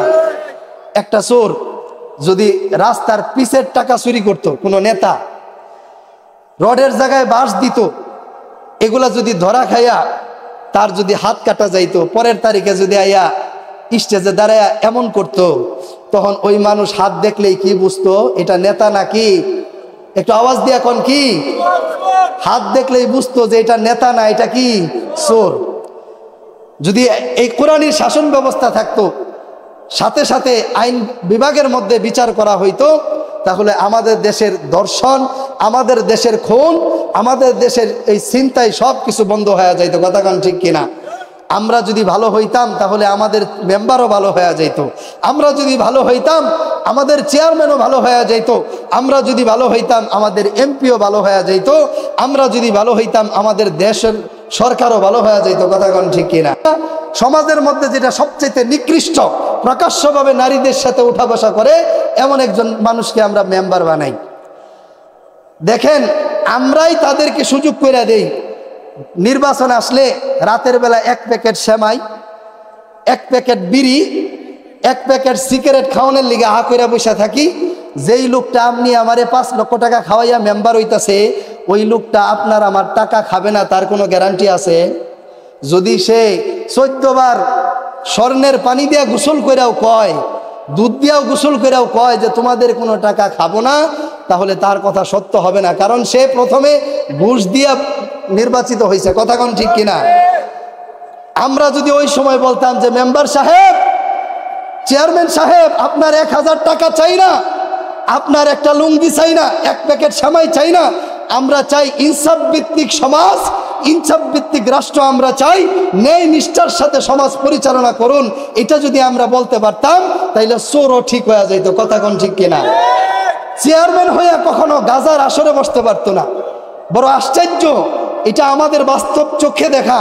মেম্বার হয়েছে, জনপ্রতিনিধি হয়েছে, দিনের বেলা পরিষদে বৈশা বৈশা বিড়ি খায়, আর রাতের বেলা জুয়ার আসরে বৈশা সময় কাটায়। কথা কোন ঠিক কিনা? এই সমাজকে যদি পরিবর্তন করতে চান তাহলে সামনের থেকে প্রতিনিধি কাকে বানাবেন এটা আগে ভালো করে খেয়াল করেন। একজনে বইলা দিছে যে চিলে কান নিয়ে গেছে, এই কানে হাত না দিয়া চিলের পিছে দৌড়ায়েন না। 54 বছর বহুত দেখছেন, এরা সবাই খালি আমগর বাইল দিয়া ডাইল খাওয়াইছে, আমগর অধিকার এরা পুরা করতে পারে নাই। কথা কোন ঠিক কিনা? যদি আপনারা আপনাদের অধিকার ফিরা পেতে চান, ইসলামিক রাষ্ট্রের বিকল্প, কোরআনী শাসনের বিকল্প কোনো ব্যবস্থা নাই। আমরা সাবধান হয়ে যাই, সবকিছু ঠিক হয়ে যাবে ইনশাআল্লাহ। আল্লাহ তাআলা এই কোরআন নাজিল করেছেন আপনার আমার হাবিব সাল্লাল্লাহু আলাইহি ওয়াসাল্লামের উপরে। সূরা ফাতিহার 3 নম্বর আয়াতে আল্লাহ তাআলা বলেন, মালিকি ইয়াউমিদ্দিন, বিচার দিবসের মালিক কে? একটু আওয়াজ দিয়ে বলেন না কে? কাল কিয়ামতের ময়দানে গোটা দুনিয়ার সমস্ত মানুষ উঠা দাঁড়াবে। উঠা দাঁড়ানোর পরে সমস্ত মানুষের মাথা থাকবে নিচের দিকে, সমস্ত মানুষ ইয়া নাফসি ইয়া নাফসি করতে থাকবে। হায় কি করছি, দুনিয়ার জীবন ধোকায় পড়ে কাটায় আসছি, আজকে তো এখানে চুরি বাটপারি করার কোনো সুযোগ নাই। তারপরেও যে সমস্ত মানুষ দুনিয়াতে বাটপারি করছে, চিটারি করছে, কাল কিয়ামতের ময়দানে আল্লাহ তাআলার সামনে দাঁড়ায় বাটপারি শুরু করবে। আল্লাহ যখন কইব যে তুই কি সমাজের মধ্যে থাকা অবস্থায় সুদ খাস নাই, এমনই করব দুনিয়াতে যেরকম ভাবে গোপনে গোপনে সুদ খাইছি আর সামনের কাতারে যায় সেজদা দিছি, আল্লাহর সামনে আইসার মনে হয় এটা গোপন থাকবে, এই ধারণা কইরা সে আল্লাহর সামনে বলবে যে না আল্লাহ, সুদ কি জিনিস তো বুঝতামই না। বলবো তুমি কি জিনা করো নাই? বলবে যে না, জিনা কি জিনিস এটা তো বুঝিই নাই। আল্লাহর সামনে দাঁড়ায় দাঁড়ায় মিথ্যা কথা কইব যে তুমি কি চায়ের দোকানে বৈশা বৈশা অশ্লীল সিনেমাগুলো দেখো নাই? আমগর দেশে মনে চায়ের দোকানে অশ্লীল সিনেমা চলে না, চলে। মানে এটার মধ্যে যে কি মজা, প্রতিনিয়তই দেখি। নামাজটা পইরা টুপি খোলার সময়ও হয় না, একবারে যাইয়াই শুরু করে দেয়, এমন ভাবে দেখে মাঝে মধ্যে কাশি দেই, তারপরেও লড়ে সরে না। পাশ দিয়া কেরা গেল আর আইলো, এর কোনো কি নাই, খোঁজ খবর নাই। সেখানে যাইয়া অশ্লীল সিনেমাগুলা দেখতে থাকে। আর যদি কারেন্ট জায়গা মাঝখানে যাইয়া আফসোসের কোনো শেষ নাই, সর্বনষ্ট হয়ে গেল। কথা কোন ঠিক কিনা? আফসোস করে কি করে না? আল্লাহ যখন কইব কিরে তোর তাজা নামাজটা পড়ে এই চাষটা ভাই টিভি দেখছস কি দেখস নাই? কইব যে না আল্লাহ, কোনোদিন তো টিভি কি জিনিস টিভি তো বুঝিই নাই। যখন প্রত্যেকটা গুনাহের কথা অস্বীকার করবে, রব্বুল আলামিন সাথে সাথে মুখের মধ্যে মোহর মাইরা দিবে। আল্লাহ তাআলা বলেন, আল ইয়াউমা নাখতিমু আলা আফওয়াহিহিম وتكلمنا أيديهم وتشهد أرجلهم بما كانوا يكسبون কবি বলেন দস্তে গুয়াদ মানচুনি দুজদি দাম লব্বে গুয়াদ মানচুনি বসি দাম চশমে গুয়াদ দিদায়ে সুয়ে হারাম গোশে গুয়াদ চিদাম সামরাল কালাম। আল্লাহ তাআলা মুখের মধ্যে মোহর মাইরা দিবে, হাত আল্লাহকে ডাক দিয়া বলবে আল্লাহ দুনিয়াতে বহু শুনছি বিচার দিবসের মালিক আপনি, বিচার দিবসের মালিক আপনি। ওগো আল্লাহ আমি হাত দ্বারা দুনিয়ায় থাকা অবস্থায় আপনার এই বান্দা চুরি করছে, আমি হাত দ্বারা অন্যের মাল অন্যায়ভাবে আত্মসাৎ করছে, আমি হাত দ্বারা মানুষের উপরে জুলুম করছে, আমি হাত দ্বারা অন্যের উপরে আঘাত করছে। ওগো আল্লাহ যতক্ষণ পর্যন্ত এই নাফরমানকে জাহান্নামে না দিবেন ততক্ষণ পর্যন্ত আমি হাত তার বিপক্ষে সাক্ষী দিতেই থাকবো। নাউজুবিল্লাহ। চোখ কথা বলবে যে আল্লাহ এই চোখ আপনি দিয়েছেন দুনিয়ার সমস্ত নাজ নিয়ামত গুলা দেখবার লিগা, আপনার শুকরিয়া আদায় করবার লিগা। এই চোখ দিয়েছেন কালামে হাকিমের তিলাওয়াত করবার লিগা, দেখা এই চোখ দ্বারা টিভি দেখছে, বেগানা নারীদেরকে দেখছে, চোখ দ্বারা সমস্ত গুনাহগুলো করছে। ওগো আল্লাহ এই নাফরমানকে যতক্ষণ পর্যন্ত জাহান্নামে না দিবেন ততক্ষণ পর্যন্ত আমি চোখ তার বিপক্ষে সাক্ষী দিতেই থাকবো। আল্লাহ তাআলা বলছেন মালিকি ইয়াউমিদ্দিন, ওই বিচার দিবসে চোখ কথা বলবে, চোখ আপনার আমার গুনার সাক্ষী দিয়ে দিবে। পা বলবে আল্লাহ ওই যে নুরুল ওয়াহি মাদ্রাসার প্রাঙ্গণে ওয়াজ মাহফিল হইছে, ওয়াজ মাহফিল না আসবি না, চায়ের দোকানে বসে আমি পায়ের উপরে ভর করে হাইটা যায় টিভি দেখছি, গুনাহের মজলিসে গেছে। আল্লাহ যতক্ষণ পর্যন্ত এর জাহান্নামে না দিবেন ততক্ষণ পর্যন্ত আমি পা তার বিপক্ষে সাক্ষী দিতেই থাকবো। একটা খুন করার পরে যদি তার সন্তান সাক্ষী দেয় যে আমার বাপ খুন করছে, সাক্ষীটা হালকা হবে না মজবুত হবে? এমন মজবুত হবে যে অন্য কোনো সাক্ষীর প্রয়োজন নাই। কথা কোন ঠিক কিনা? যখন আপনার আমার বিপক্ষে আপনার আমার শরীর কথা কবে তখন আপনার আমার জাহান্নামে যাওয়া ছাড়া কোনো গতি নাই। আল্লাহ তাআলা বলেন মালিকি ইয়াউমিদ্দিন, বান্দা বিচার দিবসের মালিক আমি। ওই বিচার দিবসের কথা তুমি স্মরণ কইরো। আকাশে ঘুড়িটা যখন উড়ে যায় তখন দুনিয়াতে থাকা অবস্থায় আকাশে যখন ঘুড়িটা উড়ে, ওই ঘুড়ি একবার মন চাইলে ডান দিকে যায়, একবার মন চাইলে বাম দিকে যায়, একবার চাইলে সে আঁকাবাঁকা হইতে থাকে, এদিক সেদিক লড়াচড়া করতে থাকে। যখন সুতা দইরা তুমি টান দাও ঘুড়িটা আস্তে আস্তে আমাদের হাতে চলে আসে কি আসে না? আল্লাহ তাআলা দুনিয়ার মানুষকে জানায় দিছে, ও দুনিয়ার মানুষ শোনো, ও দুনিয়ার নারীরা, ও দুনিয়ার পুরুষেরা শোনো, তোমাকে দুনিয়াতে ছাইরা দিয়া নাটাইটা আমার হাতে রেখা দিছি।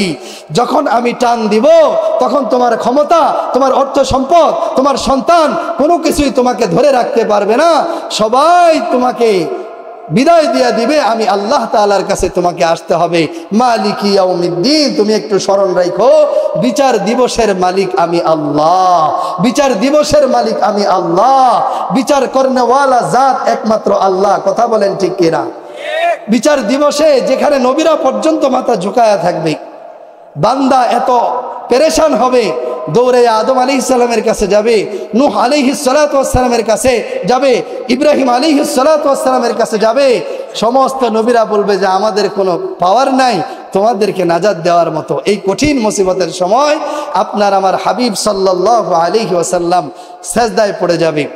আল্লাহ তাআলাকে ডাক দিয়া বলবেন, ওগো আল্লাহ যতক্ষণ পর্যন্ত আমার উম্মতকে আপনি জান্নাত না দিবেন ততক্ষণ পর্যন্ত আমি সিজদা উঠাবো না। রাহমাতুল লিল আলামিন নবী লম্বা সময় সিজদা পড়ে যাবে। রব্বুল আলামিন বলবেন যে বন্ধু আপনি মাথা উঠান, আপনি কি চান? আপনার আমার হাবিব বলবেন আমার উম্মতকে আমি জান্নাতে নিয়ে যাবার চাই। রব্বুল আলামিন বলবেন, ও আমার হাবিব, সামান্য বিন্দু পরিমাণ ঈমান যাদের হৃদয়ে আছে এমন লোকদেরকেও আপনি জান্নাতে পাঠায়া দেন। কাল কঠিন মুসিবতের সময় আপনার আমার হাবিব সাল্লাল্লাহু আলাইহি ওয়াসাল্লাম আপনি আমার পক্ষে এসে দাঁড়ায়া যাবে। যেই নবী আপনি আমার জন্য এত মেহনত করে গেছেন, যেই নবী আপনি আমার জন্য এই পরিমাণ কান্নাকাটি করছেন, সেই নবীর আদর্শ অনুযায়ী আমাদের জীবন যাপন করার দরকার আছে না নাই? আল্লাহ তাআলা বলেন মালিকি ইয়াউমিদ্দিন, বিচার দিবসের মালিক কে? আল্লাহ। এই জন্য কবি বলছেন कैसे कैसे ताजदारू पादशाह चल बसे, कैसे कैसे ताजदारू पादशाह चल बसे, वो खजीना बाला खाना शान शौकत क्या हुई, कैसी कैसी खूबसूरत रानिया शहजादिया, कैसी कैसी खूबसूरत रानिया शहजादिया, कुल बदन सब गल गया हाय शक्ल सूरत क्या हुई। দুনিয়ার মানুষকে জানায় দিছে, ও দুনিয়ার মানুষ, কত বাদশা ক্ষমতাধর বাদশা দুনিয়ায় আসছে, আজকে তাদের শান শওকত কোথায় গেছে, জমিনের সাথে মিশা গেছে। কত সুন্দর সুন্দর রানীরা দুনিয়াতে আসছে, আজকে তাদের দেহগুলো জমিনের সাথে মিশা গেছে। কাজেই দুনিয়াতে সুন্দর দেহ আর ক্ষমতার বড়াই করে কোনো লাভ নাই। একদিন আপনি আমাকেও এই সুন্দর যৌবন নিয়া, এই সুন্দর চেহারা নিয়া মালিকের যখন ডাক আসবে তখন দুনিয়ার থেকে চলে যাইতে হবে। দুনিয়ার কেউ আপনি আমাকে ধরে রাখতে পারবে না। কথা কোন ঠিক কিনা? আল্লাহ তাআলা বলেন লিকুল্লি উম্মাতিন আজাল ইযা জাআ আজালুহুম লা ইস্তাখিরুনা সাআতাও ওয়া লা ইস্তাকদিমুন। যার যখন ডাক চলে আসবে এক সেকেন্ড আগেও না, এক সেকেন্ড পরেও না, নির্ধারিত সময়ে রব্বুল আলামিন আপনি আমাকে তিনার কাছে তুইলা নিবেন, তিনার কাছে ডেকা নিবেন। আপনার আমার ঈমান আমল যদি মজবুত না হয়, আপনার আমার ঈমান আমল যদি মজবুত না হয়, কবরের জিন্দেগির থেকে ভয়াবহ জিন্দেগি শুরু হয়ে যাবে। কাল কিয়ামতের ময়দানে বিচার দিবস আপনি আমার জন্য বড় কঠিন হয়ে যাবে। কথা কোন ঠিক কিনা? যার কাছে ঈমান আর আমল থাকবে, কাল কিয়ামতের ময়দানে সে জান্নাতে যাওয়ার আনন্দে আত্মহারা হয়ে ছটফট করতে থাকবে। যখন সে আমল নামায় ডান হাতে পেয়ে যাবে, ফাআম্মা মান উতিয়া কিতাবাহু বিয়ামিনিহি ফায়াকুলু হা উমকরাউ কিতাবিয়া ইন্নী যানানতু আন্নী মুলাকিন হিসাবিয়া ফাহুয়া ফি আইশাতির রাদিয়া ফি জান্নাতিন আলিয়া। এই ডান হাতে আমল নামা পাইয়া বান্দা হাসরের ময়দানে এমন এক দৌড় লাগায়া দিবে আর মানুষকে বলতে থাকবে, দেখো আমার জন্য জান্নাতের ফয়সালা হয়ে গেছে, আমি চির নিয়ামতের জান্নাতের দিকে যাইতেছি। সুবহানাল্লাহ। ওয়া আম্মা মান উতিয়া কিতাবাহু বিশিমালিহি ফায়াকুলু ইয়া লাইতানি লাম উতা কিতাবিয়া ওয়া লাম আদরি মা হিসাবিয়া ইয়া লাইতাহা কানাতিল কাদিয়া মা আগনা আন্নী মালিয়া হালাকা আন্নী সুলতানিয়া খুযুহু ফাগুল্লু সুম্মাল জাহিমা সাল্লু। আমলনামা যার বাম হাতে চলে আসবে, সে বলতে থাকবে, হায় হায় আমার হিসাবের কোনো দরকার নাই, সারা জীবন এই হাসরের ময়দানে দাঁড়ায় থাকি।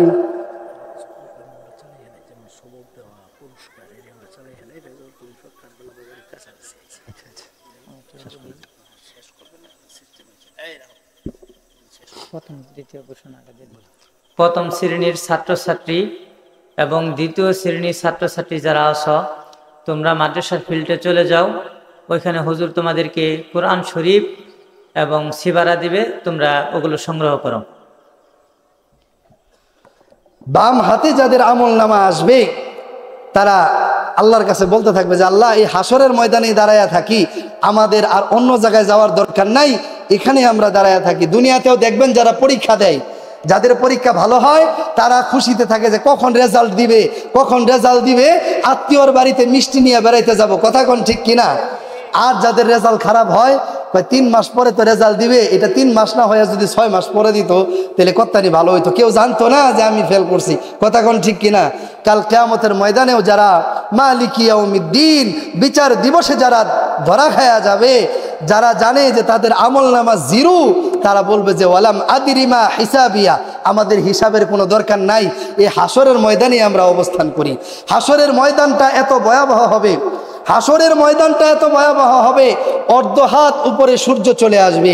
বিচারের দিবসটা এত ভয়াবহ হবে, এই অর্ধ হাত উপরে সূর্যটা আইসা গুনাহগারদের মাথার মগজগুলো এমনভাবে গলে যাবে, টকবক টকবক করতে থাকবে। নাউজুবিল্লাহ। গুনাহগারদের ঘামে কারো গলা সমান, কারো হাঁটু সমান, কারো বুক বরাবর ঘামে এরকম জর্জরিত হয়ে যাবে। হাসরের ময়দানটা তামার হয়ে যাবে।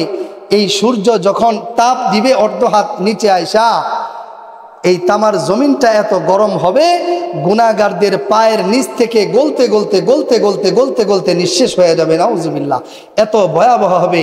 আল্লাহ তাআলা সতর্ক করে দিয়েছেন, মালিকি ইয়াউমিদ্দিন, বান্দা তুমি দুনিয়াতে যাই কিছু করে না কেন, এই বিচার দিবসের মালিক কিন্তু আমি। এই দিন কিন্তু তোমার নেতা তোমারে বাঁচাইতে পারবো না, এই দিন কিন্তু তোমার সম্পদ তোমারে বাঁচাইতে পারবো না, এই দিন কিন্তু তোমার সন্তান তোমারে বাঁচাইতে পারবো না। যদি এই সন্তান, এই নেতা এবং এই সম্পদ যদি সঠিক কাজে ব্যয় না করো, এরা সবাই ওই দিন তোমার বিপক্ষে চলে যাবে। এই সম্পত্তি তোমার পেটের মধ্যে ঝুলাইয়া দেওয়া হবে, গলার মধ্যে ঝুলাইয়া দেওয়া হবে। আল্লাহ তাআলা কোরআনুল কারীমে বলছেন যে কাল কিয়ামতের ময়দানে এই সম্পদগুলাকে সাপ বানাইয়া গলার মধ্যে জড়াইয়া দিবেন। নাউজুবিল্লাহ। সন্তান বলবে যে আল্লাহ, আমার ইচ্ছা আছিল নুরুল ওহী মাদ্রাসায় পড়ে আমি কোরআন শিখব, আমার ইচ্ছা ছিল নুরুল ওহী মাদ্রাসায় পড়ে হাফেজ হব, কিন্তু আমার বাবা আমাকে পড়ায় নাই, কোরআন পড়ায় নাই, নামাজ শিখায় নাই। আল্লাহ, এই বাপরে জাহান্নামে না নিয়ে আমি যাব না। নাউজুবিল্লাহি মিন যালিক। এই সন্তান বাপের হুদ্দা লইয়া জাহান্নামে যাব। নাউজুবিল্লাহ। এই নেতা কাল কিয়ামতের ময়দানে যখন বলবে যে তোমার নেতাকে ডাকো, যেই নেতার অনুসরণ কইরা ইসলামের বিরুদ্ধে তুমি অবস্থান নিছো, নেতার কথা শুনা তুমি ইসলামের বিরুদ্ধে অবস্থান নিয়া সমাজের মধ্যে জুলুম করছো, ওই নেতারে আজকে ডাক দাও, দেখবো যে ওই নেতাই লুঙ্গি থুইয়া বলাইছে। কাল কিয়ামতের ময়দানে ওই নেতা ইয়া নাফসি করতে করতে করতে করতে আরেক দিকে চলে যাবে। কথা কোন ঠিক কিনা? কাল কিয়ামতের ময়দান বড় ভয়াবহ হবে। এজন্যই আল্লাহ তাআলা বলছেন, মালিকি ইয়াউমিদ্দিন, বান্দা বিচার দিবসকে ভয় করো, বিচার দিবসকে ভয় করো, বিচার দিবসকে ভয় করো। বিচার দিবস অত্যন্ত ভয়াবহ হয়ে যাবে, অত্যন্ত ভয়াবহ হয়ে যাবে। যেই দিন কোনো মানুষ কোনো কথা বলতে পারবে না, যেই দিন কোনো মানুষ আপন আপন জায়গার থেকে এক চুল পরিমাণ লড়বেও না, চড়বেও না। উলঙ্গ অবস্থায় মানুষ উঠবে, কিন্তু একজন আরেকজনের লজ্জাস্থানের দিকে তাকানোর সময়টা পর্যন্ত পাবে না। আম্মা জান আয়েশা আপনার আমার হাবিব সাল্লাল্লাহু আলাইহি ওয়াসাল্লামকে প্রশ্ন করছেন, ইয়া রাসূলুল্লাহ, উলঙ্গ অবস্থায় যে হাসরের ময়দানে মানুষগুলো উঠবে, একজন কি আরেকজনের লজ্জাস্থানের দিকে তাকাবে না? আপনার আমার হাবিব সাল্লাল্লাহু আলাইহি ওয়াসাল্লাম বলছেন, হে আয়েশা, হাসরের ময়দানের অবস্থা এত ভয়াবহ হবে, এত ভয়াবহ হবে, মানুষ তার নিজের কথাই ভুলে যাবে, নিজের কথাই ভুলে যাবে। নাউজুবিল্লাহ। সে ওই দিকে তাকানোর কথা ভুলে যাবে, এত ভয়াবহ হবে। মানুষ পেরেশানিতে পড়লে বোঝা যায় যে কি অবস্থায় আছি। ওই সময় মানুষ রাস্তায় হাঁটতেছে, অনেক সময় হাতের মধ্যে ব্যাগ নিয়েও পেরেশানির কারণে খোঁজাখুঁজি করতে থাকে, হয় কি হয় না? দুনিয়ার সামান্য মুসিবত যদি আপনি আমাকে পাগল করে তোলে, তাহলে হাসরের ময়দানের মুসিবত আপনি আমাকে কি অবস্থায় করবে? এই জন্যই আল্লাহ তাআলা বারবার সতর্ক করছেন, মালিকি ইয়াউমিদ্দিন, বিচার দিবসকে ভয় করো, বিচার দিবসকে ভয় করো। বিচার দিবসকে ভয় করার দরকার আছে না নাই? এরপরে আল্লাহ তাআলা বলেন, ইয়্যাকা না'বুদু ওয়া ইয়্যাকা নাস্তাঈন। আমরা আল্লাহকে বলি, আল্লাহ, আমরা তোমারই ইবাদত করি এবং তোমার কাছে সাহায্য চাই। দুনিয়ার কারো কাছে সাহায্য চাই না, দুনিয়ার কারো ইবাদতও করি না, দুনিয়ার কারো কাছে সাহায্যও চাই না। কথা কোন ঠিক কিনা? আমরা আমাদের যত কিছু চাওয়া আছে কার কাছে চাবো? আল্লাহর কাছে চাবো। যদি আল্লাহর কাছে চাই, আল্লাহ তাআলা বান্দার চাওয়াকে পুরা করে দেন। কন্যা সুবহানাল্লাহ। আয়াতের তাফসিরের মধ্যে মুফাসসিরিনে কেরাম লিখছেন, আল্লাহ তাআলা বান্দার দুনিয়ার সমস্ত চাওয়াকে পুরা করবে না। প্রত্যেকটা মানুষের চাওয়া থাকে, প্রত্যেকটা মানুষের চাওয়া থাকে যে আমার সুন্দর একটা নারী হোক, আমার সুন্দর একটা বাড়ি হোক, আমার সুন্দর একটা গাড়ি হোক। কথা কোন ঠিক কিনা? এই তিনটা মিশনেই মানুষ আজকে ছুটছে, কেউ বিদেশে, কেউ ঢাকায়, কেউ বিভিন্ন জায়গার মধ্যে। এই তিন জিনিসের জন্যই মানুষ আজকে যত ছল ছাতুরি আর বাটপাড়িতে মাঠে নামছে। কথা কোন ঠিক কিনা? এই আশা প্রত্যেকটা মানুষের মধ্যে আছে। এই আশা নিয়ে বান্দা নানান ধরনের বাটপাড়ি, নানান ধরনের চিটারি করতে থাকে। এই যে বান্দার চাওয়া, এই বান্দার আশা, এটা দুনিয়াতে সবগুলো পূর্ণ হবে না। যদি হইতো তাহলে দুনিয়ার সবাই ধনী থাকতো। কথা কোন ঠিক কিনা? তাহলে দুনিয়ার সমস্ত পুরুষেরা সুন্দর নারীদেরকে বিবাহ করতো। কথা কোন ঠিক কিনা? দুনিয়ার সমস্ত পুরুষদের বড় বড় একটা আলিশান বাড়ি থাকতো। কথা কোন ঠিক কিনা? মুফাসসিরিনে কেরাম লেখছেন, বান্দা আল্লাহর কাছে চাবে, যত চাওয়া আছে সমস্ত চাওয়ার মধ্যে আল্লাহ অল্প কিছু চাওয়া দুনিয়াতে পুরা করবেন, আর সব চাওয়া আল্লাহ তাআলা আখিরাতে পুরা করবেন। কন্যা সুবহানাল্লাহ। আল্লাহ তাআলা বলে লাহুম নাসীবুন ফিদ দুনিয়া ওয়া লাহুম ফিল আখিরাহ, দুনিয়াতে যাদেরকে আমি অংশ দিয়েছি, যাদেরকে আমি সম্পদশালী বানিয়েছি, যারা দুনিয়া চায়, যাদেরকে আমি দুনিয়া দিয়েছি, আখেরাতে তাদের জন্য কি নাই? কোনো অংশ নাই। আপনার আমার সবচাইতে বড় অংশ হইল আখেরাতের অংশ। কথা কোন ঠিক কিনা? দুনিয়াতে কোনো কিছু না পাইলেও পাইছি শুধু আল্লাহরে, এতটুকুনি যথেষ্ট। কথা কোন ঠিক কিনা? যেই মানুষটা আল্লাহকে পেয়ে যাবে সে দুনিয়ার সব কিছু পেয়ে যাবে। কন্যা সুবহানাল্লাহি ওয়া বিহামদিহি। যেই মানুষটার সম্পর্ক আল্লাহর সাথে হয়ে যাবে সে আখেরাতের সব কিছু পেয়ে যাবে। আখেরাতে তার কোনো টেনশনও নাই, তার কোনো পেরেশানিও নাই। কথা কোন ঠিক কিনা?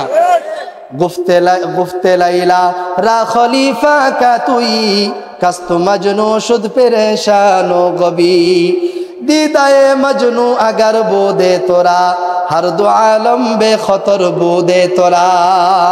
আপনারা লাইলি মজনুর কাহিনী শুনছেন কি শুনেন নাই? এই লাইলিরে একদিন বাদশা ডাক দিয়া কয়, এ লাইলি, তোমার মধ্যে এমন কি আছে যার জন্য মজনু এত পাগল হয়ে গেছে? তোমার মধ্যে তো এমন কিছু আমি দেখতেছি না যেই রূপ লাবণ্যের কারণে মজনু পাগল হয়ে যাবে। তখন লাইলি বাদশারে ডাক দিয়া বলে, বাদশা, দিদায়ে মজনু আগার বুদে তোরা হর দো আলম বে খতর বুদে তোরা।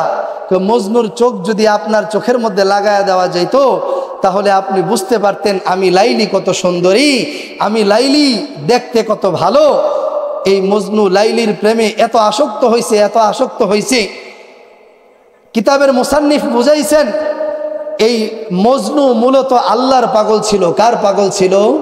আল্লাহর পাগল ছিল। এত পাগল ছিল, এত পাগল ছিল, রাত্রে বেলা আল্লাহকে ডাইকা কইতো, আল্লাহ তুমি কেন লাইলির প্রেম আমার দিলের মধ্যে ঢাইলা দিলা?